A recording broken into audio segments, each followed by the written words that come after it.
खरं म्हणजे हे जे जाणारे जे आहेत हे स्वतःच्या वैयक्तिक स्वार्थासाठी सत्ताधारी पक्षाकडे जात आहेत. राजन साळवींच्याच बाबत बोलायचं झालं तर विधानसभेचा पराभव झाला. 23 तारीखला मतमोजणी झाली. 24ला मुंबईला गेले. 25 तारीखपासून त्यांनी या संपूर्ण मतदारसंघातल्या अनेक कार्यकर्त्यांशी संपर्क साधून गाव भेटी करून आपल्याला आता भवितव्य काय राहिलेलं नाही आहे, भविष्यामध्ये आपल्याला राजकीय अस्तित्व काय म्हणजे भविष्यातलं आपला अंधकार दिसतोय, म्हणून आपल्याला भारतीय जनता पक्षामध्ये जावं लागेल अशा पद्धतीचा सुतोवाच राजन साळवी यांनी किमान 100 बैठकांमध्ये केला होता. देवेंद्र फडणवीस साहेबांनी असा शब्द दिलाय, रवींद्र चव्हाणांनी असा शब्द दिलाय, आपण भाजपमध्ये जाऊ आणि तिथे आपल्याला MLC देतील, 100 कोटीची कामं देतील, अशा पद्धतीच्या अनेक प्रकारची वक्तव्य त्यांनी गाव या पंचायत समितीने या बैठकीमध्ये केलेली आहे. आणि केवळ भारतीय जनता पक्षाने त्यांना दरवाजा अजिबात उघडला नाही. स्वतः मुख्यमंत्री देवेंद्र फडणवीस यांनी साधी भेटसुद्धा दिली नाही. आणि मग अशा वेळेला केवळ नाईलाज म्हणून त्यांना ज्यांच्या विरोधात लढले, ज्यांच्या विरोधात आकांड तांडव केला, ज्यांच्या विरोधात पोलीस कंप्लेंट केल्या, त्या शिंदे गटाच्या सामंतांच्या हाताखाली जाऊन काम करण्याची नामुष्की राजन साळवी यांच्यावर आलेली आहे.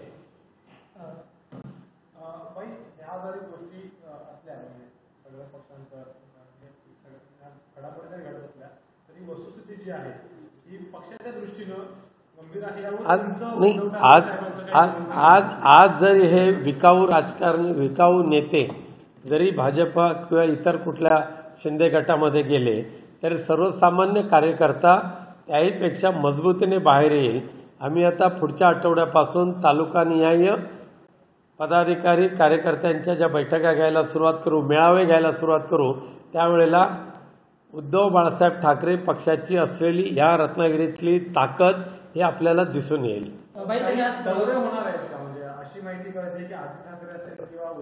नाही, सध्या दौरे त्यांचे नाहीत. तसं उद्धवसाहेब नेहमीच रत्नागिरीला ये जा करत असतात, भविष्यामध्ये सुद्धा येतील. पण पुन्हा एकदा रत्नागिरीतली शिवसेना पूर्वीपेक्षा अधिक ताकदीने उभी करण्याचा प्रयत्न आहे. त्या पदाधिकाऱ्यांच्या सहकार्याने आम्ही करणार आहोत. त्यांनी पराभवाला थेट तुम्हाला आणि जिल्हा प्रमुखांना जबाबदार ठरलेल्या त्याचे आरोप देखील त्यांनी आज केलेले आहेत की तुम्ही त्याचप्रमाणे तुमच्या इतर कार्यकर्त्यांनी काम केलं नाही असा देखील आरोप केला. आणि मी कदाचित त्यांचा सावत्र वागणूक मला ते देत होते असं देखील त्यांनी म्हटलेलं आहे. खरं म्हणजे दुसऱ्या पक्षामध्ये जाऊन गद्दारी करून दुसऱ्या पक्षामध्ये जात असताना कोणाच्या तरी डोक्यावर खापर फोडायची सवय ही प्रत्येक पक्ष बदलूची असते, तशी ती त्यांनी केलेली आहे. आता राजन साळवी यांच्याबद्दलच बोलायचं झालं तर ह्या कालच्या विधानसभेच्या निवडणुकीमध्ये त्यांच्या विरोधी उमेदवारांनी त्यांच्यावर जे आरोप केलेले आहेत त्यांनी धडधडीत सांगितलेलं आहे की राजन साळवींकडे गद्दारीची 13 सर्टिफिकेट आहेत. 13 सर्टिफिकेट अगदी 2004 पासून 2004च्या विधानसभेच्या निवडणुकीमध्ये युतीचे शिवसेना भाजप युतीचे उमेदवार बाळ माने यांना पाडण्यासाठी उदय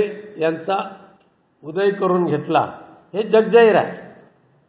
एवढंच कशाला की भारतीय जनता पक्षाचे आमदार डॉक्टर निलेश राणे यांनी गेल्या वर्षी राजापूरच्या जवाहर चौकामध्ये जे जाहीर भाषण केलंय, जे तुम्ही लाईव्ह केलं होतं, आणि त्या भाषणामध्ये त्यांनी सांगितलेलं आहे की अरेतुरेवरून ते बोललेलं आहे, मी काय अरेतुरे करत नाही, की ह्या राजन साळवींनी प्रत्येक लोकसभेच्या निवडणुकीमध्ये आमच्याकडून पैसे घेतले आहेत. आणि हे जर खोटं असेल तर त्याने धुतपापेश्वरच्या पिंडीवर हात ठेवून सांगावं. त्याचा खुलासा त्याने केलेला नाही. मग तो शोर्ले मोंटे हॉटेल असेल, पाचलचं एका कार्यकर्त्याचं घर असेल, एवढं कशाला? त्यांना सोडून गेलेले त्यांचे जे PA आहेत ना, ह्या PAनेच संपूर्ण हिस्ट्री दिलेली आम्हाला.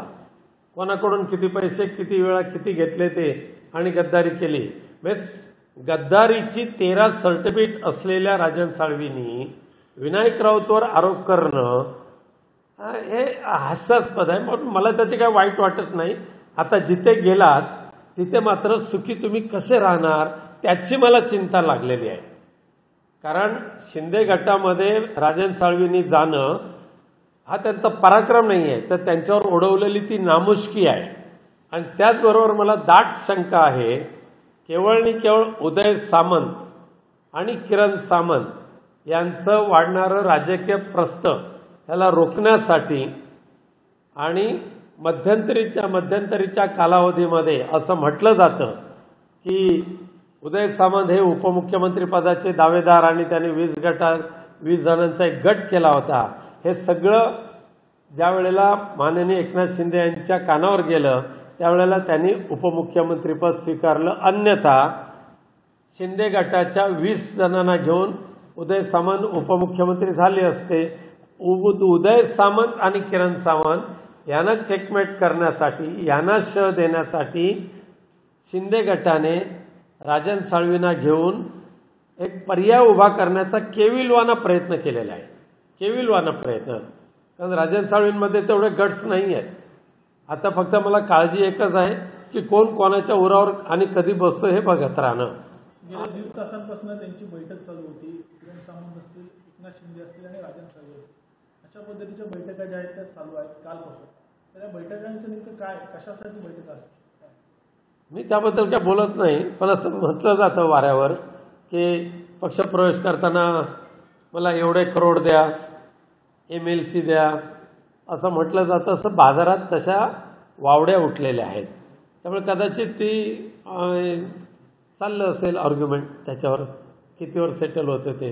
वारंवार म्हणायचे मी एकनिष्ठ शिवसैनिक आहे आणि आता त्यांची निष्ठा पुढे गेली. काय घटना त्यांच्या निष्ठेवर नाही, त्यांच्या जोपर्यंत ते शिवसेना पक्षामध्ये होते तोपर्यंत आम्ही त्यांच्यावर जरी ही 13 सर्टिफिकेट गद्दारीची होती, जरी डॉक्टर निलेश राणेने त्यांच्यावर पैसे घेतल्याचा आरोप केला होता तरी सुद्धा आम्ही त्यांना कदापि त्यांना दूर केलं नव्हतं. उलट शिवसेना पक्षप्रमुख उद्धवजी ठाकरे साहेबांनी त्यांच्याशी बोलवून त्यांच्याशी चर्चा केली. आता 15 दिवसापूर्वी पुनश्च एकदा मातोश्रीवर येण्याचं त्यांना आमंत्रण केलं होतं, परंतु ते आले नाही. आता निष्ठा श्रद्धा ही सध्याच्या राजकारणाच्या बाजारामध्ये दुय्यम ठरलेली आहे.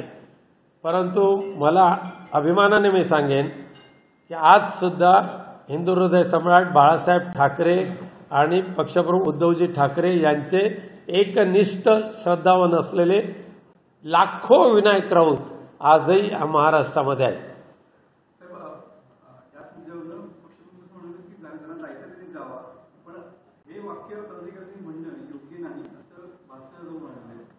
नाही, बघा असं आहे की आता परवाच्या दिवशी कुडाळचा विषय.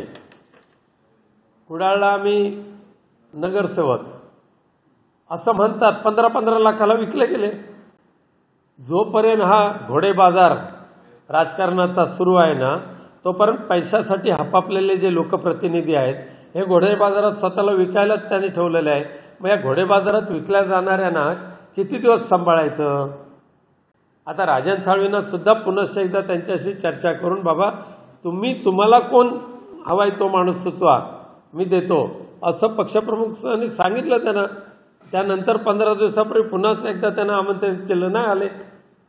मग भारतीय जनता पक्षामध्ये जाणारे राजन साळवी भाजपाने का घेतलं नाही किंवा भाजपामध्ये का गेले नाही आणि शिंदे गटामध्येच जाण्याची नामुष्की त्यांच्यावर का आली याचा एकदा जर खुलासा भैरी देवाच्या साक्षीने जर केला तर मी त्यांना मानेन, धन्य मानेन. गेल्या अनेक दिवसांमध्ये आपण पाहायला गेले तर ठाकरेंचे एक शिलेदार सोडून जात आहेत. कोकणात देखील अनेक पदाधिकारी शिंदे गटात गेले किंवा भाजपमध्ये काही जण गेले. आता येत्या 15 तारखेला 2 माजी आमदार जात आहेत, सुभाष बने आणि गणपत कदम. काय कुठेतरी आणखी दखल घेणं आवश्यक आहे. गणपत कदमनी लोकसभेच्या वेळेलाच नारायण राणे यांची बाजू घेऊन ते कामाला लागले होते. ठीक आहे, आता उतार वयामध्ये त्यांना स्थिरस्थावर कुठे व्हायचं असेल तर ते जाऊ शकतील.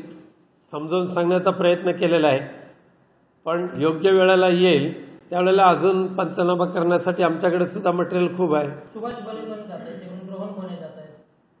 रोहन बनेना जाताना काय नेमकं नैतिकता त्यांनी ठेवली याचा आधी विचार करावा.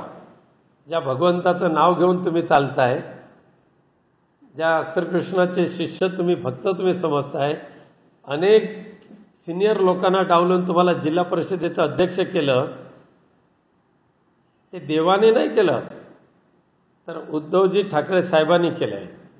आणि त्यांचे उपकार जर तुम्ही फेडत असाल तर श्रीकृष्ण तुमचा उद्धार करो. मंत्री नितेश राणे असं म्हणालेले आहेत की शिवसेना आणि महाविकास आघाडीच्या सरपंचांना निधी मिळणार नाही, विकास निधी देणार नाही, फक्त महायुतीच्याच कार्यकर्त्यांना विकास निधी दिला जाईल असं म्हटलं. यावर आपण काय प्रतिक्रिया? बघा, नितेश राणेंची जी असलेली गुरमी मस्ती ही काल बोलते झालेले आहे. ही विकास निधी हा कुठल्या मंत्र्याच्या बापजाद्याच्या मालकीचा नाही आहे. विकास निधी हा जनतेचा आहे आणि तो प्रत्येकाला मिळाला पाहिजे. आणि जर अशा घमेंडीमध्ये नितेश राणे जात असतील तर आम्हाला सुद्धा आमच्यामध्ये तेवढी धमक आहे की तुमची घमेंड उतरवायची. जसं मगाशी झालं की जाणाऱ्याने जावं, त्याबाबत काही भूमिका कोकणात त्यांनी मांडली की आपण यावर विचार करणं गरजेचं आहे, संवाद साधणं गरजेचं आहे. उद्धव ठाकरे यांचे सचिव आहात तुम्ही, प्रमुख नेत्यांपैकी आहे, तुमचं नेमकं याच्यावरती ओपिनियन काय? नाही, आमचा संवाद नेहमी सर्वांशी चालू असतो. एक नव्हे, दोन नव्हे, तीन नव्हे, अनेक वेळेला आम्ही संवाद साधून बाबा तुम्ही जिथे आहात तिथे राहा. आत्ताचे जे कठीण दिवस आहेत ते कायम राहतील असं नाही आहे, कारण आत्ताच भारतीय जनता पक्षाने एकनाथ शिंदेंचं गाशा गुंडाळायला सुरुवात केलेली आहे. त्यामुळे भविष्यामध्ये आपला राजकीय भविष्यकाळ उज्ज्वल आहे. त्यामुळे तुम्ही धीर धरा, सबुरी ठेवा असं सांगण्याचा आम्ही सातत्याने प्रयत्न करतोय. उद्धव साहेब सुद्धा अनेकांना भेटतात, दररोज शेकडो लोकांना भेटतात. आम्ही सुद्धा तेवढंच लोकांना भेटतो, अनेकांना समजून सांगतो. परंतु ज्यांनी घाण खायचीच ठरवलेली असेल त्यांना घाण खाण्यापासून कोण रोखणार आहे? शरद पवारांनी शिंदेचा जो सत्कार दिल्लीमध्ये केला तो कुठेतरी उद्धव ठाकरे गटाला रुचलेला नाही. त्यामुळे आज आदित्य ठाकरे साहेब आज दिल्ली दौऱ्यावरती होते, त्यांनी शरद पवारांची भेट घेणं या ठिकाणी टाळलं पाहिजे. खरं म्हणजे माननीय शरद पवार साहेबांबद्दल आमच्या मनामध्ये खूप आदर आहे आणि तो आदर कायम राहावा अशीच प्रार्थना आम्ही भगवंताकडे करतो. परंतु त्या उलट ज्यांनी शिवसेना फोडली, संपवण्याचा एक सुपारी घेतली, त्या त्या व्यक्तीचा जाऊन सत्कार करत असताना त्याचं जे कौतुक जे केलेलं आहे की आणि महाराष्ट्र घडवला वगैरे वगैरे, याचा अर्थ असा आहे की त्यांनी शिवसेनेशी केलेली जवळीक जवळची होती की त्यांच्या मनामध्ये जी मनातलं जे होतं ते बाहेर पडलं. आणि त्यामुळे माननीय संजय राऊत साहेबांनी त्यांच्यावर जे भाष्य केलेलं आहे त्यांचं आम्ही 100% समर्थन करतो. खासदारांपर्यंत चाललंय का अशा पद्धतीचा प्रश्न आहे. कारण काय की संजय जे प्रतापराव जाधव आहेत त्या स्नेहभोजनाला UPDचे 3 खासदार जे आहेत ते गेले होते. त्याचबरोबर एकनाथ शिंदेचा जो सत्कार झाला होता तिथे संजय दिना पाटील गेले होते. नेमकं दिल्लीमध्ये अधिवेशनच्या वेळेला सर्व पक्ष भोजनावळी चालू असतात आणि सर्व पक्ष लोक एकमेकाकडे जातात. त्यामुळे त्यामध्ये काही वावगं नाही आहे. आणि संजय दिना पाटील हे सुद्धा शिवसेना उद्धव बाळासाहेब ठाकरे पक्षाचेच खासदार आहेत. आणि त्यामध्ये त्यांच्या निष्ठेबद्दल आम्हाला मुळीच शंका नाही. नितेश राणे म्हणाले होते रत्नागिरीमध्ये 100% भाजप करणार. जवळीक वाढते का त्यांची? शिंदे सेनेसोबत त्यांची जवळीक वाढते का? अजिबात नाही, अजिबात नाही. साहेब, मंत्री नितेश राणे असं रत्नागिरीच्या दौऱ्यावेळी म्हणाले होते की 100% भाजप आता रत्नागिरी जिल्ह्यामध्ये करण्यासाठी आम्ही आटोकाट प्रयत्न करणार.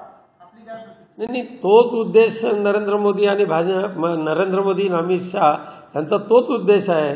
या देशातली लोकशाही संपवायची, लोकशाहीने दिलेलं स्वातंत्र्य हिरावून घ्यायचं आणि परमपूज्य बाबासाहेब आंबेडकरांच्या माध्यमातून निर्माण झालेलं संविधान संपवून त्या ठिकाणी मनुस्मृतीचा पुनर्जीवन करायचं ह्या उद्देशाने ह्या देशातली लोकशाही संपवण्याची सुपारी भाजपाने घेतली. त्याचा सुतोवाच नितेश राणे यांनी केलेला आहे. भाई, पण ज्या शिंदेच्या कोकणाने- पुरस्कारावरून आता सध्या ज्योतिरादित्य आणि राऊत यांच्या ट्विटवर चाललेलं पाहायला मिळतं. तर मी वाचलेलं नाही ते, त्यामुळे त्याच्यावर काही मी भाष्य करणार नाही. पण एक आहे, संजय राऊत साहेबांनी घेतलेल्या भूमिकेबद्दल आम्ही शिवसैनिक समाधानी आहोत आणि आम्ही त्यांच्याबरोबर ठामपणे उभे आहोत. भाई, ज्या कोकणाने शिवसेनेला भरभरून दिलं त्याच कोकणात आज शिवसेनेतून अनेक जण बाहेर जात आहेत. याचा परिणाम कुठेतरी आगामी महापालिका निवडणुका असतील, स्थानिक स्वराज्य संस्थांच्या निवडणुका असतील, त्यावर कितपत होऊ शकतो, काय सांगाल? बघा, काही वर्षापूर्वी भारतीय जनता पक्ष सुद्धा इथे कायमचा मिटलेला होता.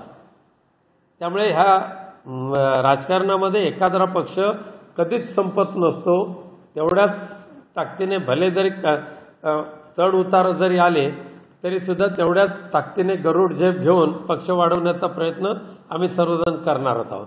आणि पुनश्च एकदा रत्नागिरी सिंधुदुर्ग हा बाळासाहेब आणि उद्धव साहेबांचा गड आहे हे दाखवून देणार म्हणजे देणार.